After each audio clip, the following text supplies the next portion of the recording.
दोस्तों जुगल sir online classes में आपका हार्दिक स्वागत है। जैसा कि मैं आपको एक विशेष चीज़ बता रहा हूं जो कि आपके लिए बेहद काम की है, क्योंकि बहुत सारे लड़कों के कमेंट के ऊपर मैं एक वीडियो बना रहा हूं। क्योंकि बार बार जब भी ऑफिस में कॉल आता है या बच्चे पूरी जानकारी जो है प्राप्त नहीं कर पा रहे हैं कि क्या करना है क्या नहीं करना चाहिए।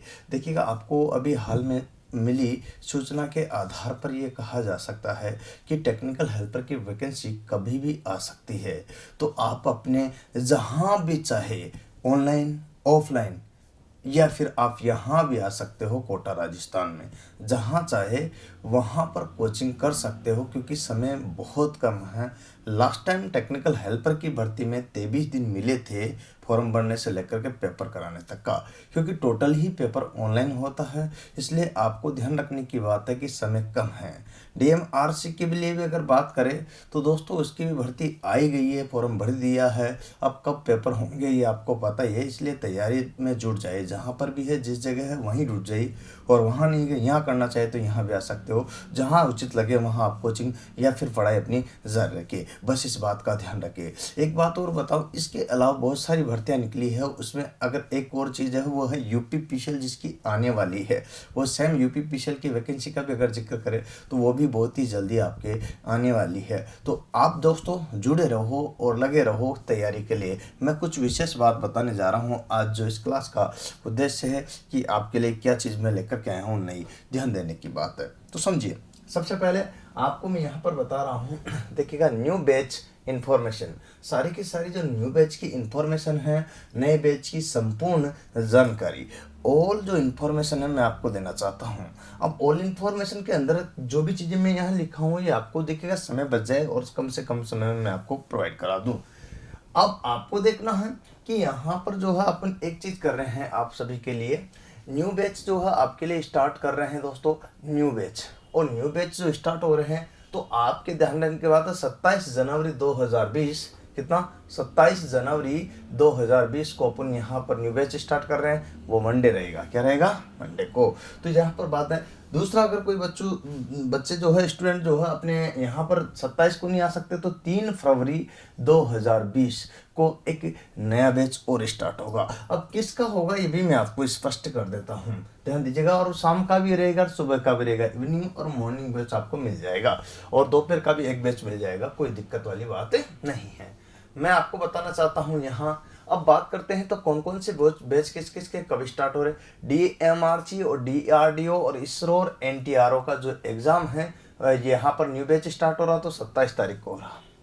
डीएमआरसी दिल्ली मेट्रो, डीआरडीओ का फॉर्म भर दिया होगा, इसरो का है और एनटीआरओ का। इनका सिलेबस जो है सबका लगभग समान है, क्योंकि डीएमआरसी में जो है इंडिया जी की आती है, मैथ आती है, रीजनिंग आती है ना, इंग्लिश एक्स्ट्रा इसमें आती है। अब यहाँ पर टेक्निकल तो सभी में आती है। डीएमआरसी में 75 क्वेश्चन टेक्निकल के आते हैं, इसमें भी टेक्निकल के आते हैं, इसमें भी टेक्निकल के आते हैं, इसमें भी टेक्निकल के आते हैं। अब आप कहोगे सर इसमें अभी हाल में जो भर्ती आई वो टेक्निकल वाली है कि नहीं। वो 10वीं और साथ में जो है ना क्या कर सकते हैं, आईटी वाले दोनों ही भर सकते हैं, इसलिए इसमें टेक्निकल नहीं। लेकिन इसके बाद जस्ट डीआरडीओ की एक और भर्ती आने वाली है जो केवल जो है ना टेक्नीशियन की ही रहेगी, क्या, और उसमें आपके टेक्निकल के 100 क्वेश्चन से 75 क्वेश्चन से अलग अलग प्रकार से आपके आते हैं, जैसे आ रहे हैं आगे। तो यहाँ पर बात करते हैं तो 75 क्वेश्चन इसमें है डीएमआरसी में, तो यहाँ पर भी टेक्निकल आएगी आने वाली भर्ती में। इसरो में भी आपकी भर्ती में जो है टेक्निकल आती है, एनटीआरओ में भी टेक्निकल आएगी। तो ये चीज़ आपको ध्यान रखना। बाकी इनका सिलेबस जो है सेम है, मैथ, रीजनिंग, जीके। जीके में इंडिया जीके आएगी, इंडिया जीके में हिस्ट्री है, ज्योग्राफी है, इकोनॉमिक और कॉन्स्टिट्यूशन है, ये सारे के सारे आते हैं। ये बात आपको ध्यान रखना होगा। चलिए दोस्तों, तो ये 27 तारीख वाले का मैंने प्रोसेस बता दिया आपको, जो कि मंडे को है, 27 जनवरी। ठीक है, बात बताते हैं 26 जनवरी के बाद स्वतंत्रता। यहाँ पर देखिएगा 26 जनवरी जैसे आपका होता है, उसके बाद जो है आप यहाँ आ सकते हो, कारण संविधान लागू हो जाएगा। तो आप उसके बाद 27 जनवरी को जो है कोचिंग ज्वाइन कर सकते हो, या फिर अपने नज़दीकी जहाँ पर भी उचित लगे वहाँ से कोचिंग करो, पढ़ाई करो, पढ़ाई करो, पढ़ाई करो। बस मिशन ये है। नहीं तो ऑनलाइन पढ़ लो, कोई बात नहीं। सब लड़के नहीं आ पाते, लेकिन जो आ सकते हैं, जो आना चाहते हैं, उनके लिए बता रहा हूँ। ठीक है, अच्छा बात सुनिए। यहाँ पर देखिएगा 3 फरवरी वाली बात करते थे। इसमें एक तो बैच स्टार्ट हो रहा है टेक्निकल हेल्पर, किसका है, टेक्निकल हेल्पर वाला। और टेक्निकल हेल्पर की बात से जो है जेएमआरसी जयपुर मेट्रो, और यहाँ पर यूपीपीसीएल। मैं जिसका सिलेबस कॉमन है उसको एक तरफ लेकर के ही कवर करा रहा हूँ, जिसका सिलेबस कॉमन है उसको एक तरफ लेकर कवर करा रहा हूँ। यहाँ टेक्निकल हेल्पर में जो है आपके ध्यान रखिएगा ये और जेएमआरसी, इनमें क्योंकि राजस्थान जी की आती है तो ये आपको ध्यान रखना पड़ेगा। यूपीपीसीएल वालों के राजस्थान जी की नहीं आती है, लेकिन ध्यान रखना कि उनका भी सिलेबस के अनुसार जो चैप्टर है मैं आपको भी लिखा रहा हूँ उसके अनुसार पूरा कोर्स कराया जाएगा, और उसका एक अलग से ही बैच मिलेगा आपको यूपीपीसीएल का। लेकिन जेएमआरसी और टेक्निकल हेल्पर का आपका एक कॉमन बैच होगा, क्योंकि जयपुर मेट्रो की बात करें तो उसमें भी राजस्थान जीके है, और यहाँ पर बात करते हैं टेक्निकल सभी में है। यहाँ जयपुर मेट्रो में 50 क्वेश्चन टेक्निकल के होते हैं, जबकि टेक्निकल हेल्पर में यहाँ पर 100 अर्थात 2 इंटू होते हैं, तो 200 नंबर के आपके जो क्या होता है टेक्निकल हेल्पर में टेक्निकल आती है। मैं अगर बात करना चाहता हूँ तो इन सभी पर चर्चा करेंगे। तो ये कॉमन है, यूपीपीसीएल का एक पर्टिकुलर बैच मिल जाएगा आपको, जो कि आपको यहाँ पर 3 तारीख को भी आ सकते हो और 27 को भी आ सकते हो, दोनों के लिए आपको कोई दिक्कत नहीं होगी। डीएमआरसी का कभी भी पेपर आ सकता है ना। अब 1 महीने में 2 महीने में जब भी आपके होगा उस तरह से कोर्स करा दिया जाएगा, कोर्स की कोई चिंता वाली बात नहीं है, क्योंकि जो टाइम दिया जाता है क्लास का वो टाइम ड्यूरेशन बढ़ा दिया जाता है, जिससे कि आपका कोर्स कवर हो जाता है, कोर्स की दिक्कत नहीं आएगी आपको किसी प्रकार से। अब आपको ध्यान रखना है, तो देखिए एक चीज और क्लियर कीजिएगा यहाँ पर, अब जो बैच मिलेंगे कौन कौन से होते हैं, कैसे होते हैं, आज मैं संपूर्ण जानकारी दे रहा हूँ कोचिंग से संबंधित। जो भी आपको बैच चाहिए होते हैं या फिर किस टाइप से हमें कोचिंग करें, क्या क्या करें, उन सभी के लिए मैं सारी चीज़ें बता रहा हूँ। और जब स्टूडेंट नहीं आ सकते कोई बात नहीं, ऑनलाइन घर बैठे भी पढ़ सकते हैं, तो उनके लिए भी मैं कंटिन्यूस क्लास लेकर के आ रहा हूँ, आप देख ही रहे हो। इसके बाद बात करते हैं, तो यहाँ पर एक तो है अपने पास में सामान्य बैच, यहाँ पर क्या है तो सामान्य बैच, और मैं बात करना चाहता हूँ देखिएगा यहाँ, और एक है गारंटी बैच। इन सभी बैचों की मैं जिक्र करूँगा, लेकिन यहाँ सिलेबस का अगर मैं बात करता हूँ तो डीएमआरसी का सिलेबस जो होता है उसमें थ्योरी कितनी आती है 75, और अगर बात करते हैं यहाँ पर नॉन टेक्निकल कितना होता है 45, टोटल कितना होता है यहाँ पर कितना होता है टोटल देखिएगा 120, और 120 में देखिएगा क्या क्या आता है यहाँ 45 में से वो जिक्र करते हैं। 45 में 9 नंबर की इंग्लिश, मैथ 12 नंबर की, रीजनिंग 12 नंबर की, और इंडिया जीके यहाँ पर 12 नंबर की। ये सारा का सारा इंडिया जीके के साथ में साइंस भी इसमें इंक्लूड है, ये बात ध्यान रखना। टोटल होते हैं 45 नंबर का। इसमें नेगेटिव मार्किंग होती है 1/3 अगर आप करोगे तो यहाँ नेगेटिव मार्किंग होगी। इसमें 2 से 1 से ज़्यादा पेपर होते हैं तो नॉर्मलाइजिंग होती है तो बिल्कुल होती है, नॉर्मलाइजिंग होती है तो बिल्कुल होती है, परेशान होने की जरूरत नहीं है। इधर आते हैं जेवनल, जिसको टेक्निकल हेल्पर या लाइनमैन कहते हैं। इधर देखिएगा तो इसमें थ्योरी के कितने आएंगे 100 × 2 नंबर, एक थ्योरी के एक क्वेश्चन की वैल्यू रहती है 2 नंबर की, तो 2 से गुणा किया तो अपन को प्राप्त हुए 200 नंबर। तो 200 नंबर का जो है आपके किसका आएगा थ्योरी का, किसमें यहाँ देखिएगा मैं सिलेबस की बात कर रहा हूँ जेएमएल के।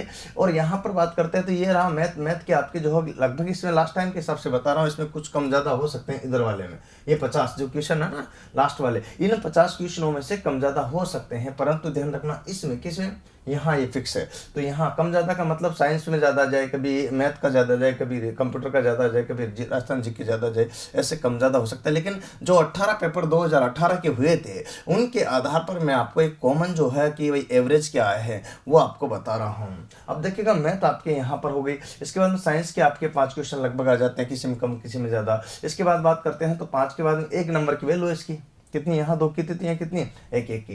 कंप्यूटर पर बात करते हैं तो 4 से 5 क्वेश्चन कंटिन्यूस देखने को मिले हैं।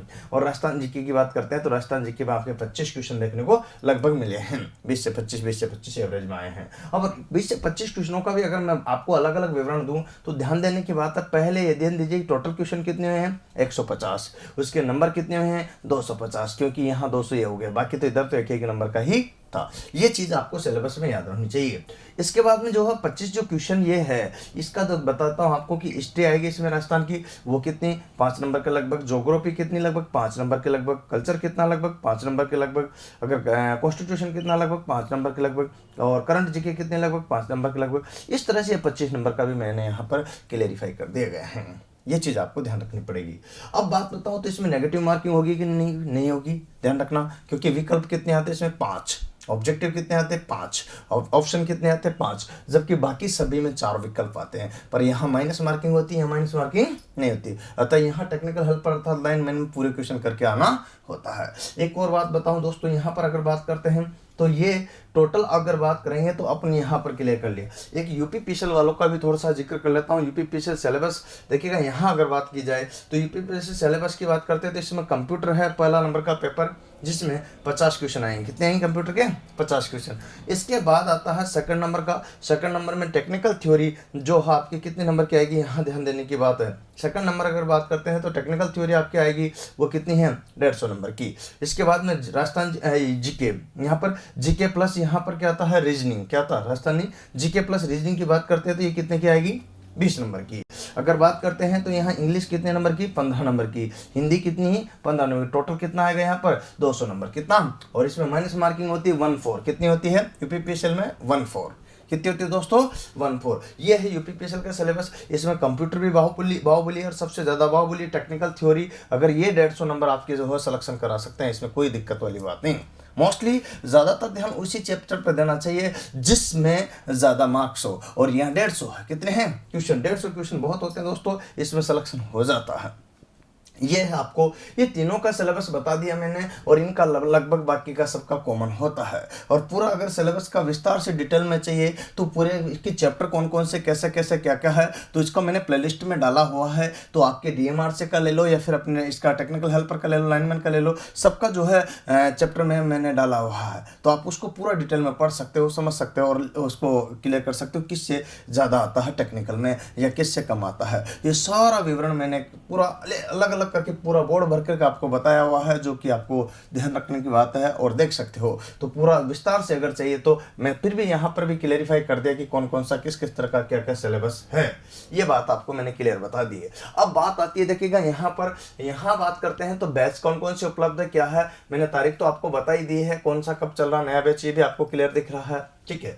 नेक्स्ट अगर बात करते हैं तो सामान्य बैच अपने पास है, गारंटी बैच उपलब्ध है और टेस्ट सीरीज बैच उपलब्ध है और फाउंडेशन बैच उपलब्ध है। अपने पास मात्र जो है 4 प्रकार के बैच उपलब्ध है। कितने हैं, 4। और 4 प्रकार के बैचों में क्या क्या सुविधा है, कितना टाइम ड्यूरेशन रहेगा, कितनी फीस रहेगी, सारा मैं विस्तार से एक चीज क्लियरिफाई बता रहा हूँ।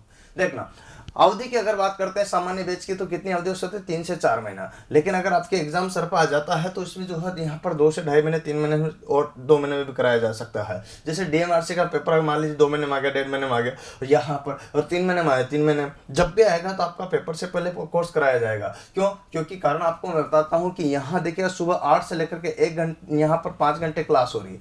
इसमें अगर बात करता हूँ तो बाकी सिलेबस जो चीज़ है, यहाँ 5 की जगह 6 घंटे हो जाएंगे, 7 हो जाएंगे, ये बढ़ सकते हैं। और इधर बढ़ेंगे तो सीधी बात तक आपका कोर्स कवर होगा। जो थ्योरी 2 घंटे पर डे इसमें पढ़ाई जाती है, उसकी जगह 3 घंटे कर देंगे, 4 घंटे कर देंगे, कोर्स कवर कराया जाएगा। साथ में बाकी चीजें भी आपके इस हिसाब से कवर कराई जाएगी। तो यहाँ जो 5 घंटे दे रहे हैं अपन, इसकी संख्या बढ़ाई जाती है समय के अनुसार। तो आपका कोर्स पूरा कराया जाएगा, कोर्स की चिंता मत करना। कभी भी एग्जाम हो, बस एग्जाम की डेट डिक्लेयर हुई, अपन जो है टाइम बढ़ा देते हैं।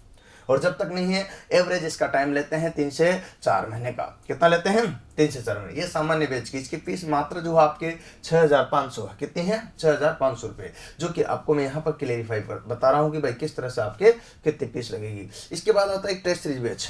टेस्ट सीरीज बैच में क्या होता है तो सर मुझे ये बताना पड़ेगा, क्योंकि ये बैच आपने, ये तो बैच सबको देखने को मिलते हैं, है ना। कुछ यहाँ पर मैंने ऐसे बैच डाले हैं जो आपको समझने की बात है।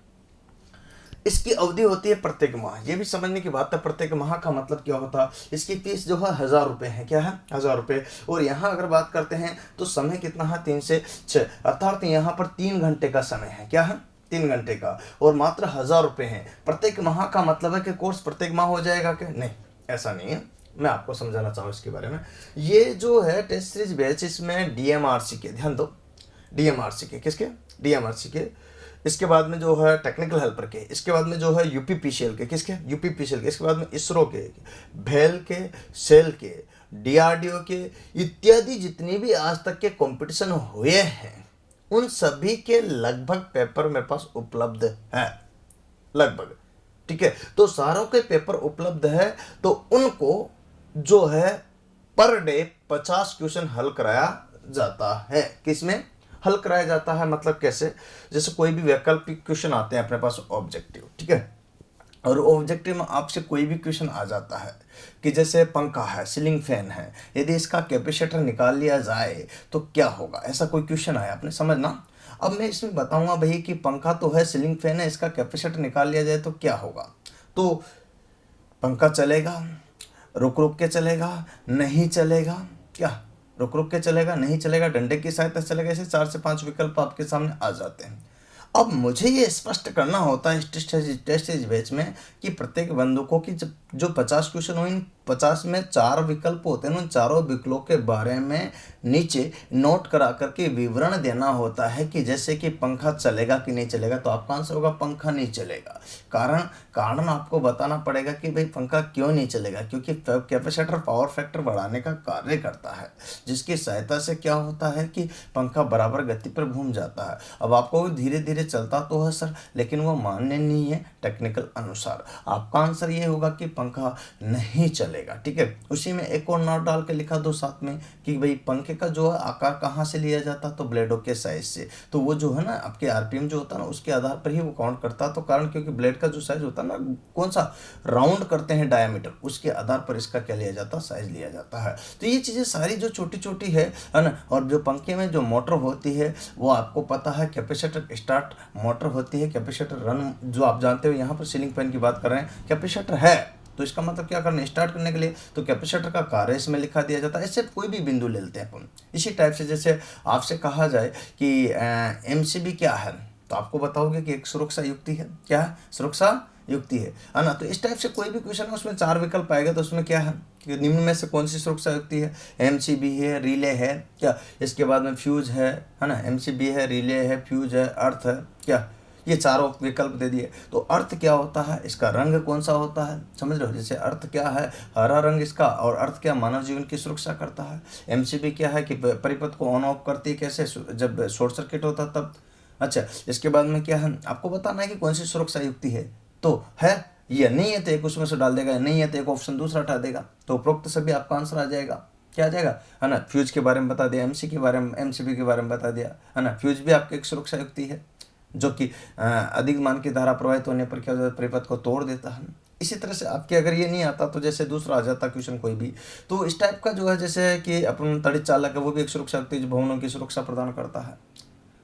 इस टाइप से कोई भी क्वेश्चन अगर आपसे पूछे उस चारों का विवरण दिया जाता है टेस्ट सीरीज बैच में, जो कि मैं आपको शॉर्ट एंड शॉर्ट में बता दिया गया। 50 क्वेश्चन पर डे कराए जाते हैं, वो भी डीएमआरसी के टेक्निकल हेल्पर के जितने भी अभी तक के आए हुए पेपर वह है, और उसके अलावा जो चीज़ है वो है चैप्टर वाइज वो भी इसमें कराया जाता है। प्रत्येक चैप्टर के 40-40, 50-50 क्वेश्चन लेकर के पर डे इसमें वो कराया जाता है। तो ये है मंथली, क्या मंथली, जैसे अभी डीएमआरसी का चल रहा तो डीएमआरसी वाला ही टेस्ट इसमें कराया जाता है। बहुत सारे लड़के जो है कमेंट कर रहे थे कि सर डीएमआरसी के जो है ना पेपर हल करा दो। दोस्तों मैं हल करा रहा हूँ, लेकिन ऑफलाइन करा रहा हूँ, ऑनलाइन के लिए मुझे इतना टाइम नहीं मिल पाता, जो आप समझते हो अच्छी तरह से, क्योंकि नौकरी भी, ड्यूटी भी है। इसके बाद में यहाँ ऑफलाइन क्लास भी है, ऑनलाइन क्लास भी है, स्टूडियो भी है, लाइब्रेरी भी है, कंप्यूटर लैब भी है, इन सब का मैनेजमेंट भी देखना है, सारी चीज़ें हैं। इसलिए जो है मैं बराबर 18 घंटे लगभग वर्क करता हूँ, लेकिन उसके बावजूद भी जो टाइम मिलता है आपको देता हूँ। पर पॉसिबल जो होता है रेगुलर वीडियो प्रोवाइड करा रहा हूँ, तो आपके क्लास के वीडियो बना ही रहा हूँ, इसलिए जो है वो नहीं हो पा रहा। लेकिन अगर आप चाहते हो कि सर जो है मैं तो टेस्ट सीरीज बेच मतलब पेपर हल होनी चाहिए, तो ऑफलाइन क्लासेस ना करके कर सकते हो। ठीक है ना। मैं कोशिश करूँगा घर बैठे भी हो, लेकिन टाइम मिलेगा उसके ऊपर ही डिपेंड है, अभी नहीं कर सकता हूँ। अच्छा, बात रहेगा यहाँ पर, ये था आपका टेस्ट सीरीज बैच के बारे में, जिसका प्रत्येक महीना मात्र कितना लगता है, 1000 रुपये। कितना लगता है, 1000 रुपये। तो ये आपका 1000 रुपये चार्ज इसका पर महीने का रहता है। इसमें 3 से यहाँ 3 बजे से 6 बजे का शाम का टाइम है, इवनिंग टाइम है। कौन सा है, इवनिंग टाइम जाता है 3 से 6 का, 3 घंटे पर डे क्लास लगती है ना। हाँ, यहाँ पर ध्यान देने की बात है। और आपके बात करते हैं आगे गारंटी बैच। मैं सबके बारे में थोड़ा थोड़ा बता रहा हूँ, बेसिकली ध्यान रखना चाहिए कि किस तरह की सुविधाएं अपने पास में है। गारंटी बैच की बात करते हैं तो दोस्तों यहाँ इसकी अवधि है 1 ईयर। कितनी है, 1 साल। 1 साल में देखिएगा यहाँ इसकी फीस है मात्र यहाँ पर 35,000 रुपये। कितनी है, 35,000 रुपये। और 35,000 की बात करते हैं तो इसका समय कितना है, 12 घंटे। 12 घंटे से मतलब आप समझे हो, सुबह 8 से लेकर के शाम को 8 तक। सुबह 8 से शाम को 8 तक बच्चा हमारे साथ रहता है। हमारे साथ का मतलब सुबह उसकी 5 घंटे क्लास होती है। ठीक है, 5 घंटे क्लास के बावजूद देखिएगा उसको जो है 2 घंटे का लंच का टाइम मिलता है। 2 घंटे के लंच के बाद में जो है स्टूडेंट फिर से आता है, और शाम को टेस्ट सीरीज जो है क्लास होती है उसमें उसको बिठाया जाता है। तो टेस्ट सीरीज क्लास में वो बैठता है। इसके बाद यहाँ से सीधा खाना खाकर टेस्ट सीरीज बैच में आ जाता है। टेस्ट सीरीज बैच के बाद में उसको कंप्यूटर लैब पर ले जाया जाता है, और कंप्यूटर लैब पर ले जाकर के उसको ऑनलाइन प्रैक्टिस कराई जाती है, जिससे कि माउस चलाना सीख ले और कैसे पेपर आ रहे हैं वो करना सीख ले। डीएमआरसी के है टेक्निकल अलग अलग प्रकार यूपीपीसीएल के सारे पेपर उसमें चढ़ाए हुए हैं। उसका सॉल्यूशन वो देखता है, रिजल्ट देखता है, रैंकिंग देखता है, उसको अपने आप को आंकने का टाइम मिल पाता है। साथ में जो है चैप्टर वाइज भी चढ़ाए हुए, तो उस चैप्टर वाइज को भी वो करके उसमें देखता है। तो ये कंडीशंस यहाँ होती है। अब 2 घंटे के बाद में यहाँ से फ्री होकर के सीधा सीधा उसको ले जाया जाता कम जो पढ़ा अभी तक का दिन भर का लाइब्रेरी में बैठा करके उसको शाम को 8 बजे तक का पढ़ने का कहा जाता है। बच्चा अगर इससे भी ज़्यादा टाइम देना चाहे तो दे सकता है। रात को 10 बजे तक लाइब्रेरी में बहुत सारे बच्चे बैठे रहते हैं जो गारंटी बैच में होते हैं। तो ये चीज़ें जो है सुविधाओं में आती है। एक गारंटी इस बात की भी होती है कि देखिएगा उनका जो है सिलेक्शन जो है अगर नहीं होता है तो उनकी 60% फीस जो है क्या कर दी जाती है, रिटर्न कर दी जाती है। कितनी, यहाँ 60% सीट। ये 1 ईयर का टाइम होता है। 1 ईयर के टाइम पीरियड में जो भी कंडीशन होती है, जैसे टेक्निकल वाला यूपीएससीएल, डीआरडीओ, भेल सेल, जो भी टेक्निकल की भर्ती आती है, किसी एक में भी सिलेक्शन हो जाता तो वो सिलेक्शन ही माना जाता है। इस तरह से जो है ये गारंटी बैच की नियम और शर्तें होती हैं। बाकी बहुत सारी इसकी जो है अपने लिखित में होता है एग्रीमेंट, सारी चीज़ें, तो वो जो है उसकी जानकारी के लिए आपको ऑफिस में ही आना पड़ेगा। फिर भी मैं आपको बेसिकली जो चीज़ें है इसमें उपलब्ध कि भाई 12 घंटे हम क्या करते हैं, किस तरह से स्टूडेंट का सिलेक्शन कराते हैं। एक और बात रखना है कि किसी भी तरह से फर्जी तरीके से अपने पास कोई सिलेक्शन किसी प्रकार का नहीं होता है। आपको नॉलेज होना चाहिए, केवल आत्मविश्वास, पूर्ण दृढ़ संकल्प एवं आपकी मेहनत, हमारी मेहनत, संस्थान की मेहनत और आपका जो कार्य प्रणाली है, 12 घंटे का शेड्यूल है, इस मेहनत के दम पर ही हम सिलेक्शन कराते हैं। किसी तरह से कोई फर्जीवाड़ा हम नहीं करते हैं। ये बात ध्यान रखना कि भाई गारंटी ले रहे तो जो है जुगाड़ कर देंगे, ऐसा कुछ भी नहीं है। इस बात का आपको मैं पहले से बता रहा हूँ। तो घर से आए तो इस बात को सोच करके ज़रूर आए कि गारंटी बैच में एडमिशन लेना तो 35,000 रुपये फीस है। तो वो मेहनत के दम पर ही मैं 12 घंटे आपके साथ लगातार मेहनत करूँगा और आपसे कराऊँगा। उसके बदले में सुविधाएं और संसाधन दूँगा जिससे कि आप कंटिन्यूस जो है अपने लक्ष्य की प्राप्ति कर सके। ये बात आपको समझ में आ जानी चाहिए, ठीक है। तो ये चीज़ आपके यहाँ पर किस में थी, गारंटी बैच में। अब गारंटी बैच में जो चीज़ें मैंने बताई वैसी की वैसी। अब यहाँ पर आता फाउंडेशन बैच। क्या था, फाउंडेशन बैच भी की अवधि भी 1 वर्ष है, इसकी भी 1 वर्ष है। इन दोनों में अंतर क्या है दोस्तों, अंतर है इसकी फीस मात्र 1500 रुपये, इसकी फीस 3500 रुपये, पहला अंतर। तो फिर इसका समय कितना है, यहाँ 12 घंटे, तो इसका समय कितना है, 8 घंटे। समझ गए। इसको केवल 2 ही सुविधाएं मिलती है, इसको केवल 2 ही सुविधाएं मिलती है। 2 सुविधाओं में मतलब देखिएगा जो 5 घंटे की तो क्लास मॉर्निंग को हो जाएगी इसकी। इसके बाद में जो है टेस्ट सीरीज बैच में इसको बिठाया जाएगा तो 3 घंटे की ये हो जाएगी। तो 5 और 3 होते हैं 8 घंटे ये क्लास के शेड्यूल में रहेगा। उसके बाद ये पेपर दे या नहीं दे इसकी बाध्यता नहीं होती है। उसमें सब चीज़ें बाध्यताओं में आती है कि आपको पेपर भी देना पड़ेगा, लाइब्रेरी में बैठना पड़ेगा, छुट्टी भी बहुत कम मिलती है। ये सारी चीज़ें उसमें बाध्यता में, इसमें बाध्यता नहीं, बंधन नहीं है, ठीक है। इसमें ये है 1 ईयर का टाइम पीरियड है। इसमें बच्चे को जो है अगर छुट्टी भी लेता तो बता के जाना पड़ता है। यहाँ वो चाहे तो स्वतंत्रतापूर्वक आए ना आए, 1 ईयर में उसकी जो भी है वो उसके हिसाब से देखे, वो उसका शेड्यूल रहेगा, खुद को देखना पड़ेगा उसको अपने आप को। यहाँ हम भी उसको देखते हैं साथ में, ये चीज़ हम करता है। यहाँ 8 घंटे का ही शेड्यूल है।